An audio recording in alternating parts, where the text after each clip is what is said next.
So have you ever wondered what the big deal is with ISO? Photographers are always talking about it, and people are always talking about the ISO that they took a picture at, or when you're in an art gallery looking at photography, you might be seeing little notes underneath the photographs that sometimes say a speed, like 100 or 200. Sometimes you'll see 400 or 800. And even very rarely you'll see numbers like 1600 or maybe even 3200. And a lot of advertisers or a lot of companies are advertising these higher speeds as well on cameras these days. And a lot of times you kind of look at that and think, okay, well, what does that mean? Well, it means a lot actually. It means a lot to the quality of the photographs that you're taking, and it means a lot in the functionality of the camera. ISO is basically just the ability of film to take a photograph at a higher speed. So the higher the number, the faster the film, the faster it will be able to take a photograph. And this is just important when you're trying to capture action or motion and have higher shutter speeds so that your images aren't blurred. So, if you have someone moving through an image and they're running or something like that, you want to have a higher shutter speed. That means you want to have a faster film. Possibly, maybe, depending on the light that you have.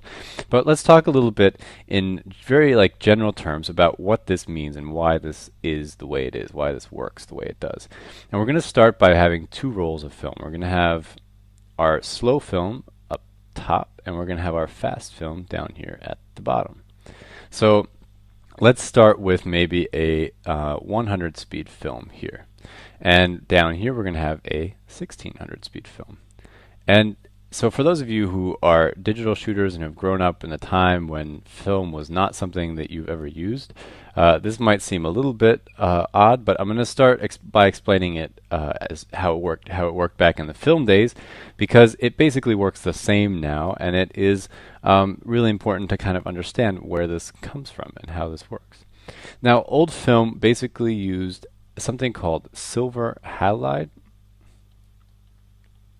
And this was basically little flakes, I still use film, so I shouldn't speak of it as if it was not around anymore, but it used little tiny flecks of silver halide that would capture the light. So the light comes in through the lens into the camera box, and it is captured then on little tiny dots that are picking up that light. And you can see here I'm trying different colored, so we'll imagine that this is color film. And these tiny little points of silver halide are picking up the light and saying, oh, I see blue, or I see green, or I see purple, or whatever, seeing lots of different things. And when you had a lower speed film, these pieces of silver halide were really small.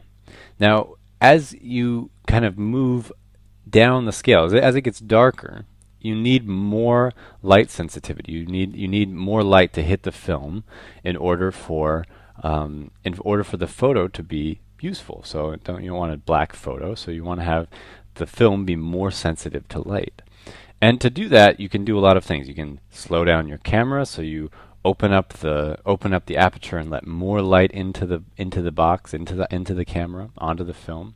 And so you can have a faster lens, and you can have a longer shutter speed, but sometimes you just need faster film, because there's basically just three variables to all photography: your ISO, your shutter speed, and your aperture. Well, in order to achieve these higher speeds, they just kind of made the pieces of silver halide like a little bigger and a little bit more sensitive, just use some different technology to make it work that way. So instead of having little tiny points, you had these kind of bigger points. And so they weren't so big that you couldn't see detail, but they were just big enough that you actually started to really notice, like, oh, I see little flecks on this photograph. It kind of looks like it's covered in flakes. And those flakes are the silver halide that are just kind of working really hard to capture that light.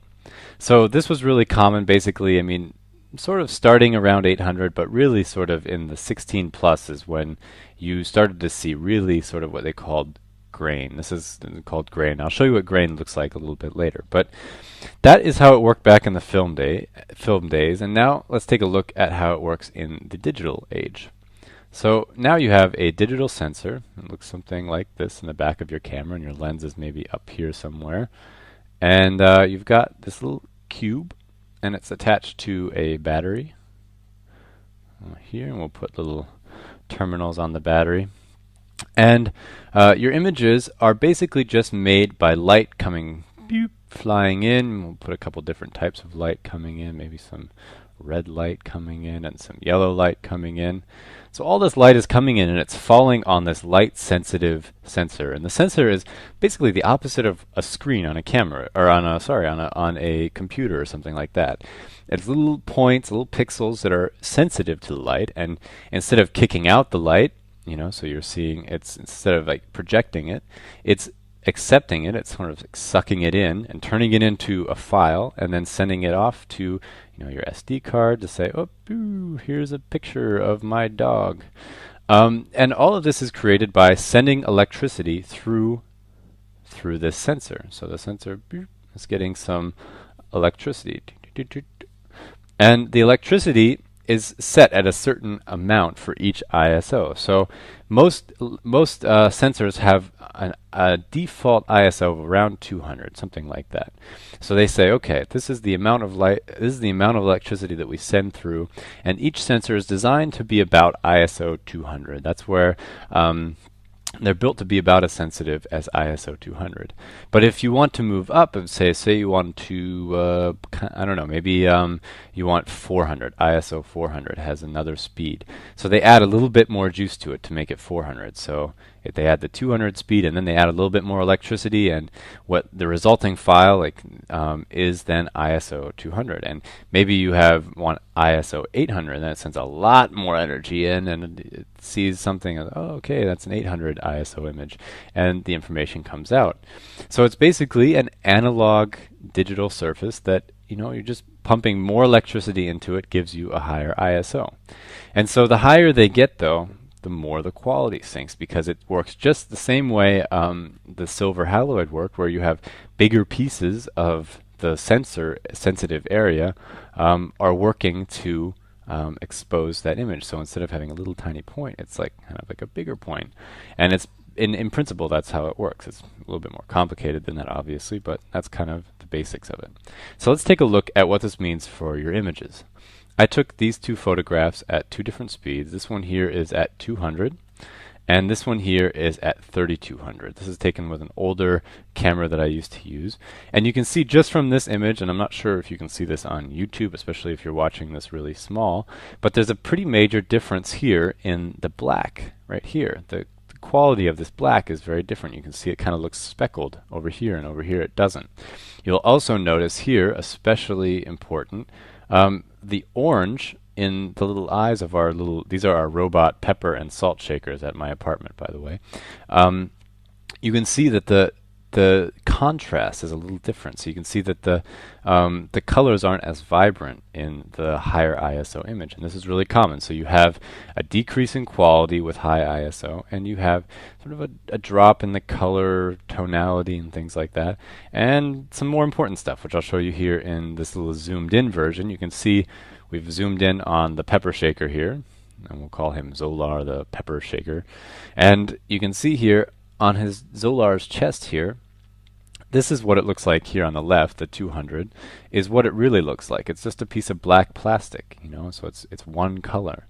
But if you look at it on the 1600 or the 3200, I keep making this mistake. The 3200, you can see that it's like little flecks of blue and red, and sort of it just kind of looks a lot different. The quality isn't the same, and it's not as good. And so you can see that everywhere, though, too. It's not just there. It's you can see it here, and you can see it here, and you can see it especially in the orange, the color of the orange. And this is just basically the little pixels in the camera freaking out, going like, what light am I seeing? I'm not sure, and I'm being overwhelmed by electricity. Oh my God! So when you take an even closer look, you can really see how this works. And I think this is probably one of my favorite slides in the whole lesson. You can see how ISO works, actually, just by looking at the image. You can see here that each individual pixel is saying, oop, I see gray, or I see brown, or I see sort of brown-yellow, or I see black, or sort of red-black. You can see what each pixel is saying. But if you look over here, you can see like this pixel's like, hey, I'm not sure what I'm seeing. What are you seeing? And then they're kind of grouping together as buddies and saying like, ooh, we see gray, or we see black, or we see black, or we see gray, or this kind of brown color. So you can see them all working together. And the result of that is that there's a decrease in quality. I think one really good example is you can see here this sort of crease in Zolar's head. It's a place where the mold sort of made like a sort of a little crack, and you can see that in the ISO 200 image, but you can't see it here in the 32. And I didn't change the focus or the f-stop or anything. It was all the same, just different ISO and a different shutter speed, obviously, to make up for it. And you can see that there's a huge lacking or drop in the quality. You can also see the shape of this little piece right here is totally different, and that's just, the gray tones are not being understood by the pixels here. And here's a great example of grain. This is grain that I made a little example for you guys to sort of show how really, really grainy things can get if you're shooting in really low light. This was like a friend holding a really small flashlight over this bench. And you can see here that it's just like, I mean, the camera has no idea what to do. You can see it's just, over here it's black, but it's just being like, I think I see blue or red, or I don't know, I see something. And you can see that the camera really does not know what to do. And this is just because it's not working with a whole lot of information. So, it's making it up. Now I'm going to run through really quickly and show you some examples of different situations that I would use different types of film speed. You can see here is a typical like sort of overcast, sort of sunnyish day, and I wanted lots of detail and I wanted good colors. So I took this one at 100. Now a similar sort of day, it was actually about almost the exact same lighting situation, but in this situation I wanted a really deep depth of focus. So you could see I wanted everything like from this tree all the way back to eternity to be in focus. And so I chose like a slightly higher f-stop. I think I'm here at like f16 or something like that, which is kind of an area that I don't usually shoot in. I don't usually shoot at such high f-stop. And I thought, okay, well that's good, but I really kind of want a high shutter speed, so I'm going to choose 200. And 200 is also the native ISO, and we talked about that a little bit earlier in an earlier slide, is also the native ISO of my camera. So when I'm outside doing photos in sunny weather and working in the studio with good lights, I always just shoot at 200 because that's the ISO that my camera was made to work at, really. All right, here's an example of when I'm out on a day, actually I would say more than 200, I probably use 400. 400 is just perfect because you can use it inside, you can use it outside, you can use it all over the place, and especially with new digital cameras, ISO 400 is a really great speed for these kind of situations. I wanted a shallow depth of field, I wanted a high shutter speed, I wanted the photo to be taken very quickly but be good quality because I wanted to get the cutest baby in the world to be perfectly in focus and not any kind of motion blur or anything like that. And I also wanted some sort of good lighting, and that's just 400 is great because you get good color and everything. So if you don't know, when in doubt, switch it to 400. Also another example of 400, just but slightly pushed. I actually I took this image at 400, and when you push film, it's when you push an ISO, it's when you underexpose. And I think I took it at 400, but I think it was supposed to maybe be like a 640 or something like that. And you can see in the processing when I like put it on my computer and edited, you can see that a little bit of grain came out, and that's really typical when you push a image, you underexpose it, and then you try to make up for it by sort of adding more light later. The computer does the same thing that your sensor would do. It just kind of imagines the colors and makes them look sort of better, not as good as they would have if you would have exposed it correctly. This is an example of high ISO saving your buttocks. This was taken at 1600, and it was probably actually meant to be taken at about 2000. I underexposed a little bit because I just wanted to have a higher shutter speed. And you can see here how high ISO can really get you. You can see all this grain here. This is one of my favorite photos because it was a really good memory. It was a great trip where there's a horse trailer and I was riding through the mountains back home in Montana with some friends, and this was the night we were closing down the shop and putting everything away, and this is my dad's friend Jim closing up, and this is all just lit by one little tiny light bulb back here, really small, so there's not a lot of light, and so I just turned up my ISO really quickly and took a photo, but you can see the quality is just not quite there. So all right, that was your introduction to ISO and sort of some of the different applications of different ISO speeds, things like that. You can learn more at allversity.org.